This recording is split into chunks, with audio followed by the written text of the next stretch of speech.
Hi, boys and girls. Welcome to our math lesson, Chapter 8, Lesson 3. A couple things before I get started. The first thing is, if you did not see the Brain Pop Junior video yesterday, I think you should stop the math lesson here and go see Brain Pop Junior non-standard measurement. Okay, that will help a lot with discussing or getting you familiar with what this lesson is about today. If you've seen it, great. Then you should make sure that you also have a paper and pencil, okay? And I would say, if possible, maybe like a small handful of pennies, okay? And just keep them aside, all right? And you're going to see why in a moment. So here we go with our lesson, okay? And let me go back. So again, non-standard units of length is our lesson today. And the essential question for this entire chapter is, how do I determine length and time? Okay, so here we go. We don't have a 100 chart to help us, but we have our brain, okay? So we're going to pick a number, and we're just going to start with 0. Well, it says between 1 and 10, so we're going to do 5, all right? So I would like you, with me, to count by 5s and stop at 50. Ready? 5, 10, 15, 20, 25, 30, 35, 40, 45, 50. Wonderful. Good job. Don't forget to keep counting, because you're going to be working with a lot of numbers in second grade, okay? And a lot of you are very, very good with your numbers already, but it's always good to practice. Okay, next one. Okay, now let me just explain that it goes from left to right when we are looking at, it says circle which item is longer. All right, well, if you don't have a paper, and actually I don't even, this won't get printed for you, so don't even worry about it. Let's just look at it, and I want you to point which item is longer in number 1, and then look at number 2.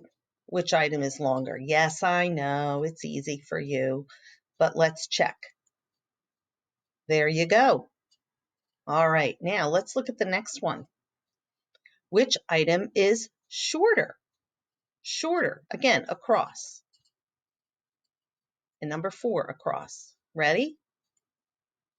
Okay, super. Okay, so now here is our lesson for today. Now, I will tell you that it did say originally to use the connecting cubes. And I know I don't have any connecting cubes at home. And I mean, if you do, great, you can use them. But that's what the pennies are for.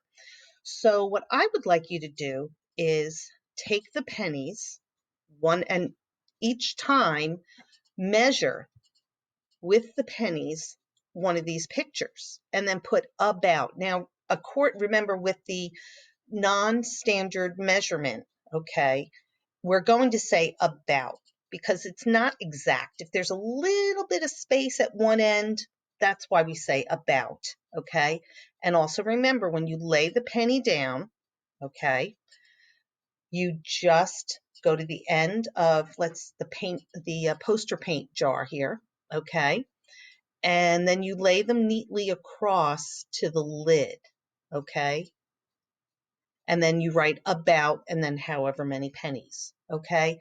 So if you're not going to use pennies, maybe you have dimes, paper clips. Now these might not work well with the small paper clips perhaps, but use something that can be a non-standard unit of measure. And when you show it to me, just write or have a picture. You could put the item on top. So if you used a penny and your parents take a picture of this page, just leave the penny here and I'll know you used pennies, or small paper clips, or something that you used. Okay, now let's look at the next. That was because they were talking about, again, they're talking about using cubes. Now let's look at this helpful hint, because boy, oh boy, does this come in handy for us today.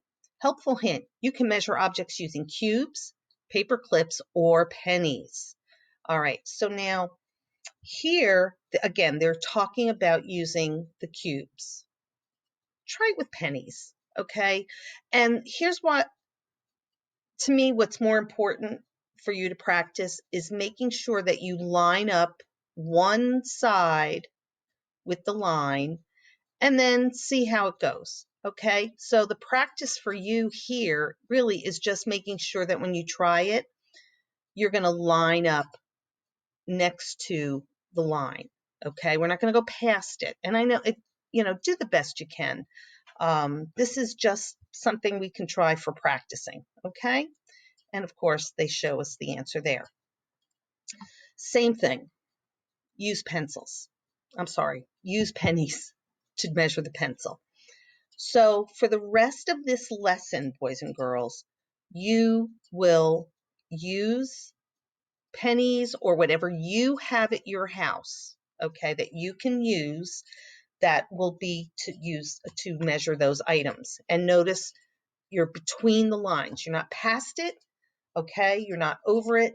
You're going between the lines the best you can. All right. This is really just practice, and I'm interested to see how you can do this.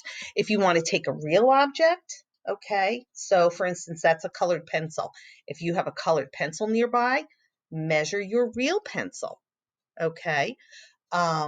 So they have, for practice on the paper, different items, small little colored pencil, things like that, okay? And just do the best you can and have fun with it. Try using other things to measure different things in your house. I'd be very interested to see what you use, okay? And what did you use to measure, okay? Just remember that video though. You don't want to measure something big with little things, and you don't want to measure something medium or smaller with something really big. Okay, you always make sure what your non-standard item that you're going to measure with is smaller than your object. Okay, so have fun with this, do the best you can, and see you soon. Bye bye.